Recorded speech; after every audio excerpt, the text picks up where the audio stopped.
Hey guys, would you like to stretch your hips? This can be an uncomfortably tight area in our bodies. We can stretch the front of our hips, which are the hip flexors or psoas. We can stretch the sides of the hips, just 5 to 10 minutes. Come with me. So we're gonna start with dragon pose. So let's take the left leg first from a low lunge, and your bottom leg is gonna come down to the ground. So your right knee will come down to the earth. Your hands will come inside the foot, meaning your inner arch of your left foot is outside of your hand. Okay, so our hands are inside. We're starting to open the hips, and this might be really tight. This might be a huge stretch. So if you have a couple of blocks or pillows, set them underneath your hands. You can prop them up or roll up some blankets or towels, just even some water bottles, and whatever you have on hand, put your hands there, right underneath your shoulders. Lift up as high as you need to with your props. So we'll take a deep breath in. We really want to use our breath when we're stretching because the oxygen helps to, keep the blood flow going and glowing and open up these areas in our tissues. And the longer you stay, the more restful you can become as you ease into the pose, and you'll find some release as your body starts to trust the position that you're in, and you can begin to let go with your exhales and soften. So let's take in a nice deep breath, inhale, and a long exhale through the mouth. Deep breath in, deep breath out. Sorry, I'm just gonna be honest, I have a couple of cameras going as I test what works best. And if I'm not looking directly at the lens, it's because I've chosen the other camera. I am gonna get this down. I'm just still kind of in my experimental phase as I, explore this technology stuff. But so bear with me. I'm sorry if it's weird, if I'm like looking off somewhere else. I am talking to you. All right, so from here, your shoulders might start to get a little like they're exerting. If you feel some burn here, you can ease off, set your hips back, take a breath. You can kind of shake out one arm at a time. Don't be afraid to move in a way that feels good to you. You are the boss of your body. You never have to stay longer if it's feeling injurious and not good anymore. And you can explore movements that, maybe you want to shift a little bit. These movements might help open you up and release some stuckness or things that feel a little tense or stuck energy or tension or stress. With your breath, you can let that go, and with movement too, you're allowed to move. Okay, so big breath in, big breath out. Come back to your center. So drop from your head space out of the thinking mind and into the feeling body, into your intuition and the intelligence of your body. Maybe after we stay for a minute, you're starting to feel like, oh, it's a little softer, smoother, it's moving a little bit more. You can maybe drop your hips a little deeper. And if that doesn't feel good, then ease back a little bit. We're gonna take about 10 more breaths here. I would normally be silent, but I do want to give you some safety cues here. I want you to really kind of actively press the earth away. It doesn't have to be too intense since we're stretching, but I don't want you collapsing into your arms and your shoulders to where the shoulders get up into your ears. If you can press them back, explore that. Notice the sensations in your body and what that does for the alignment in your spine. It should help the neck and hopefully feel a little better. All right, so we're gonna send our hips back now into tabletop pose. Left leg is gonna go around and knees come to the earth. Let's restore for a minute in child's pose. You can bring your knees to touch or separate them with the big toes touching. Forehead comes down to the earth. Let's just take a beat. Our arms can go forward, they can go bent and wide. You can even send them back and drape your shoulders and chest over your thighs. That feels so good. I don't think I've taken a moment like this all day. My body needs it. If you're anything like me, you probably need it too. We all do. All right, stretch those arms forward, inhale. Exhale, glide it up to tabletop, grounding into your palms. Bring your knees hip width. Inhale, lengthen through your spine. Gazing forward into the earth. On your exhale, send your right foot forward and through your hands. And then place your palm inside of the foot, heel toe the right foot out, toes out, heel in. And then you can either shift your back knee back or you can walk everything forward. Because of the space I'm in, I'm going to shift my knee back. If you don't have a mat either, don't worry about it. You can use the carpet like I am. If that's uncomfortable, you can find a blanket or a towel, even like a big scarf or something. If you feel like your knee needs a little padding, you can take a pillow that's like maybe just a couple inches, a blanket, something soft to put underneath your knees. You can always take care of yourself. You know, sometimes if the instructor doesn't say it or model it, you can still do what you need to do. All right, so we're sinking the hips down toward the earth on our exhales. We might be shifting side to side if that feels like, oh, it feels really nice to kind of shift my hips a little bit. I'm feeling something here and I want to explore that. You can pause, breathe into it, and take your time.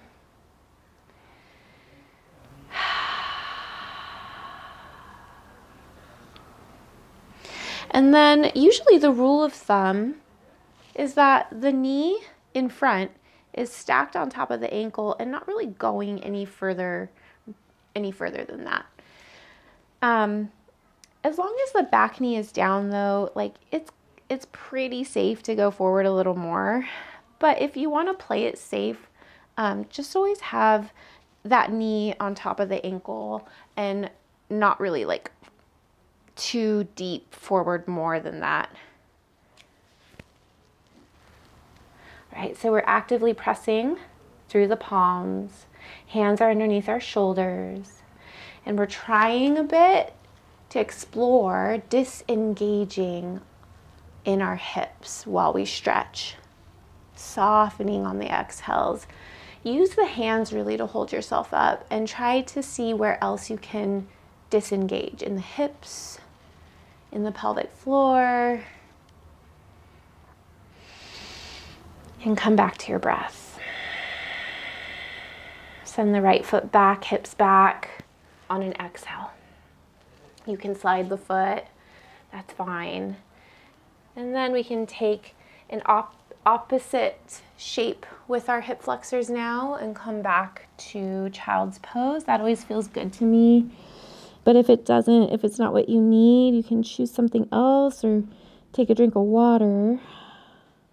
If we sit a lot, these stretches are really important for our body.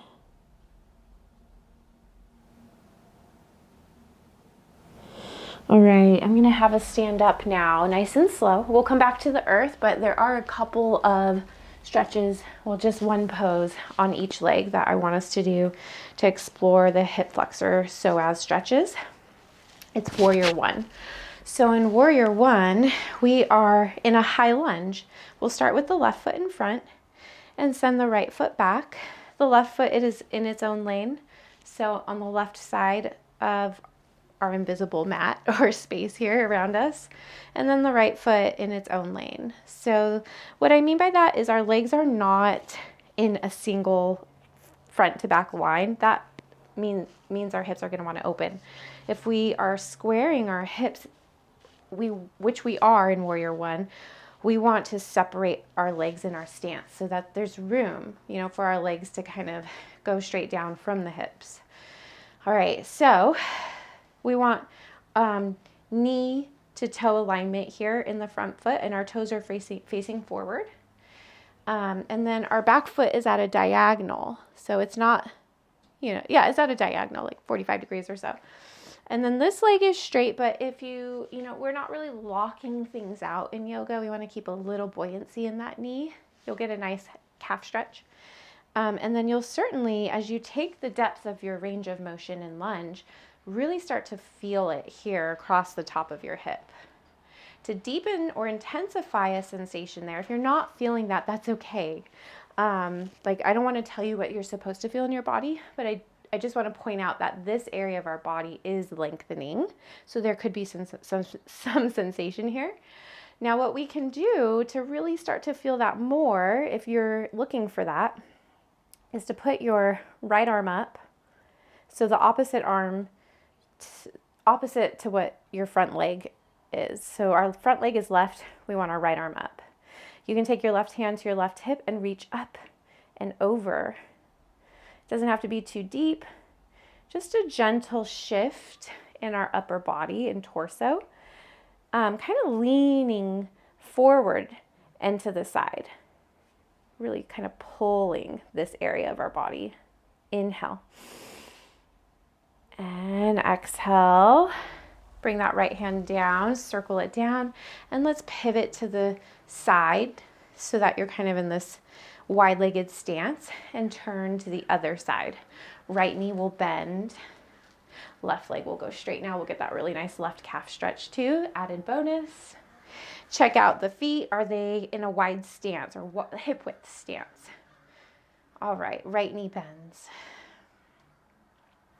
Stack that knee on top of the ankle like I explained earlier in dragon pose. There is a gentle lifting here in our torso. So if we're dumping into our belly or our low back is really kind of arched, we can lift up and lengthen a bit. A slight activation in our abdominals here. Okay, right hand to right hip, left arm up since our right leg is in front. Inhale and exhale, up and over to the left. A little bit, again, of a lean with that left shoulder and pull to the right. Stay committed to your lunge. Come back to your breath. I find it helpful to gaze forward into the earth about a body's length ahead of me in order to stay balanced. I didn't explain why, but it's to help with balance. All right, one more breath. Exhale, circle, sweep that left arm down and pivot to the side. Give yourself a little hug here. A lot of nurturing energy and compassion. Big breath in. These stretches can be really valuable, not only if you sit a lot for work, if you're an athlete, if you run, if you do a lot of high intensity interval training. Did I say if you lift? You know, those things, we find ourselves needing some recovery, and these areas in our body get really strong, and it's important to balance it out with the stretching. Okay, so for our next pose, we're gonna come into a Sphinx pose. So lower it down to the earth, come to lay down on your belly. Sphinx pose is a beautiful prone shape, meaning we're on our bellies. Bring your elbows underneath your shoulders. We're making that Sphinx shape. And come back to your breath, always. I always need to catch my breath when I'm talking through these videos. It's the talking man. All right, so your legs are gonna be about hip width or closer, and that always feels comfortable to me. Find what works best for your low back and your hips. If you feel any pinching or sharp pains, change it up, because those are sensations we really want to stay away from. They could be injurious or having to do with like probably your nerves and stuff, or your joints, like your bones. So crunching, things like that, we kind of want to tune into that and scale back if that's what we're feeling. All right, so from here you can see that we're definitely stretching our abs and our torso. We're opening the heart space a bit with the collarbone smiling gently, so shoulders rolling back, neck is long, so we don't really need to gaze up like this. It's going to cut off circulation to our brain. And then we don't really need to tuck our chin either. You can, it's kind of a nice stretch, but we can just lift up, keep the back neck as long and open as it'll go. So think of your neck as an extension of your spine. It's your cervical spine. Okay, let's take our hands. Oh, not only are we stretching our torso, but there is this lift up and out of the hip flexors here. If you need more, you want to feel more sensation, and your back isn't injured and it feels pretty open, then let's lift the palms up and out. And then on an inhale, start to lift your elbows as high off the earth as you need to go to make this stretch feel good in your body. Okay, this feels really good in my low back right now. And you might need a gentle activation in your lower core to protect your spine, but don't overdo it. We are still stretching. You can also, in a pose like this where we want to access the hip flexors, If you have pillows, you can stack them right here, like right at your hip bones, or maybe just above, and that'll help give you a little more lift and arch so that you can deepen the stretch in your hip flexors, especially if you're like really open and you just need more sensation. Okay, so from Sphinx, we're gonna move on. Big breath in, big breath out. Let's take our hands and slide them underneath the shoulders. Big breath in and lift. Tabletop pose. And then exhale to walk your knees in and sit on your sits bones, your glutes. All right. So we'll extend the left leg forward and hug the right knee in. Big breath in. Big breath out, step it over. Oh, that already feels really good. You know your hips are tight when... Okay, and then take your right hand back. Okay, this might be just right and perfect for you. If you're already kind of feeling like, oh, I'd like it to be a little more intense, you can bend that bottom leg. So send the heel to your glute. Right, left arm up. And that's also gonna access your left hip. So now you're stretching into both at the same time. Not that you weren't before, but this will intensify that a bit. Inhale, lengthen. And then exhale, twist. You can hook your elbow outside the knee as you twist to the right and gaze over your shoulder. Another one that sometimes feels better in my body is to hug the knee to your shoulder. That for me actually deepens that right outer hip sensation for me in a like a yummy way. It feels really good. And that depends on anatomy, I think, more so than like how flexible you are or anything like that. So sometimes I get the feeling that people in a yoga class will think that hooking the elbow is like the higher phase of the pose or something. And I'd like to remove that mindset and remind us to get into what feels good in the body. So we're looking for sensation in the right outer hip right now. If hugging the knee to your elbow, hugging the knee to your shoulder is gonna give you that, then do it. Don't think about what shape I'm taking and what's more aesthetic and what's better or anything like that. Like, if you can, try to think more about what feels good. Inhale to lengthen. Exhale to soften. And we'll go to the other side now. So help the leg forward and stretch your legs to the earth as needed. Shake them out. And then hug the left knee in. Exhale, step it over the right. Take the variation that you took on the other side if there's no injury preventing it. Okay, one hip is typically tighter than the other, and that's normal. We are not really symmetrical in our bodies, and that's just life. That's just normal. Inhale, right arm up. Exhale, twist to the left, propping yourself up with your left arm. And then gaze over the left shoulder, thinking of your neck as an extension of the spine. We're also twisting there. And it doesn't have to go super deep. Your cervical spine, your neck, doesn't have the same range of motion as your thoracic spine. Your thoracic spine is meant to be way more flexible. And then your neck doesn't have that same range of motion when it comes to twisting.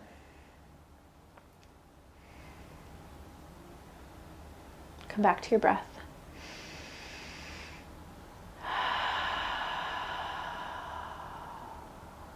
Sorry if you hate the sound of breathing.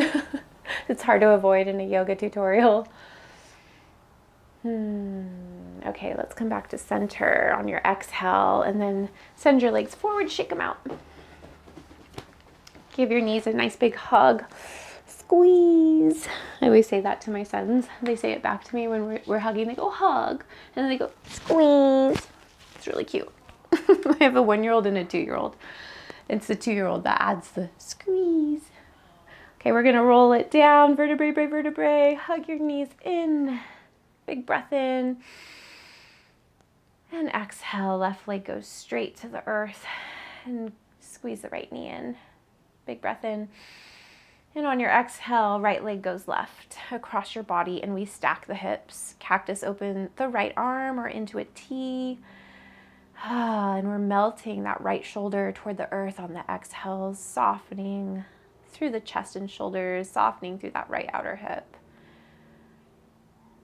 We're just seeking sensation, whatever feels good, stopping at that sweet spot for you. Feel your lungs fill up when you inhale, so your belly expands, and on your exhale, feel your belly contract.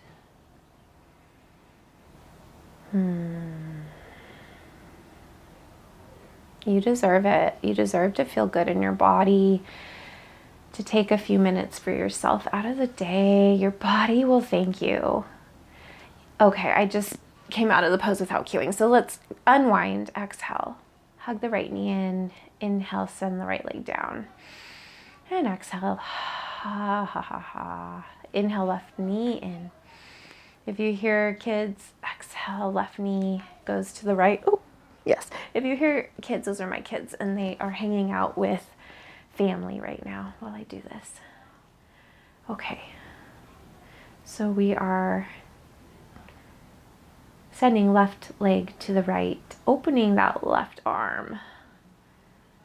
Bring the elbow down and closer to the ribs if you need less sensation in the shoulders. If it was too intense and felt really tight, you can take the left elbow down closer to your body, and that should help. And if you want more sensation across your shoulders and chest, slide the left elbow up more so that it's away from the body.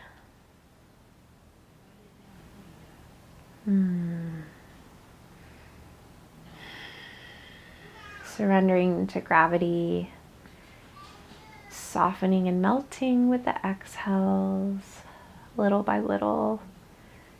Maybe there's some release in the body. All right. And that's it. That's the end of our hip stretches for the day. I'm so glad you came with me. So let's come out, unwind, hug the knee in, inhale. Exhale, right knee in. Make some circles with your knees in opposite directions.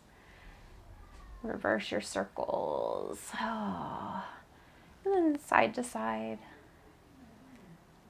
Maybe you'd like to rest here in a shavasana for a minute or two. Whatever floats your boat, makes you happy. If you have the luxury of time, and if you don't, thank you for spending a few minutes here taking care of yourself. Bye. I'll see you again next video.